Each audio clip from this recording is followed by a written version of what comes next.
अस्सलाम वालेकुम दोस्तों, मैं हूं मोहम्मद जलाल और आप देख रहे हैं टेक्निकल इंडिया टीवी।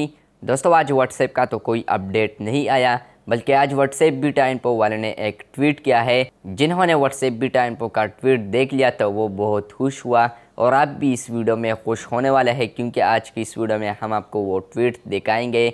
तो चलिए इस वीडियो को शुरू करते हैं। फ्रेंड्स, व्हाट्सएप बीटा इन्फो वालों ने जो ट्वीट किया है तो वो ये है, September is a good month for news. तो इस ट्वीट का दो मतलब हो सकते हैं। नंबर 1 ये मतलब हो सकता है कि व्हाट्सएप में न्यू फीचर्स आने वाले हैं जो कि शायद सितंबर में आ जाए, और दूसरा मतलब ये हो सकता है कि शायद जो पहले अंडर डेवलपमेंट फीचर्स थे शायद वो इसी मंथ में रिलीज़ किया जाए, like profile tapping status, video upload quality, backup encrypted, reaction on message and ban account request. और इसके अलावा मज़ीद अंडर डेवलपमेंट फीचर्स जिन पर मैंने ऑलरेडी वीडियोस बनाई है, तो डिस्क्रिप्शन में आप उन वीडियोस का लिंक देख सकते हैं। और इसके अलावा उस ट्वीट पर जितने भी रिप्लाईज हुए हैं वो मैंने यहाँ पर लिखे हैं। तो यहाँ पर फर्स्ट रिप्लाई था, all days is under development. जी बिल्कुल, ये तो है, जब व्हाट्सएप न्यू फीचर्स निकालता है तो बस मैं देखता हूँ कि अंडर डेवलपमेंट में ही होता है। आप लोगों ने भी नोट किया होगा, जब मैं वीडियोस बनाता हूँ तो कहता हूँ अंडर डेवलपमेंट या अपकमिंग अपडेट।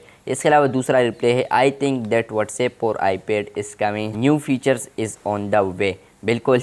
चौथा है, Android to iOS chat transfer. बिल्कुल हो सकता है। We want WhatsApp Messenger log out and log in feature. तो मुझे नहीं लगता कि log in and log out feature WhatsApp में भी आ जाएगा, क्योंकि मल्टी डिवाइस बीटा जो आया है तो ये बस इस तरह ही काम करता है जिस तरह के log in and log out. तो 6 नंबर रिप्ले है, तो वहाँ पर लिखा है, what happen to encrypted backups. तो मेरे ख्याल से ये फीचर्स भी आ सकता है इस महीने में। तो बस ये थी आज की वीडियो। अगर आपको ये वीडियो अच्छी लगी है तो बिल्कुल वीडियो को लाइक कर दे। चैनल को सब्सक्राइब नहीं किया है तो चैनल को सब्सक्राइब कर दे। मिलते हैं जल्द नए वीडियो के साथ, तब तक के लिए अल्लाह हाफिज़।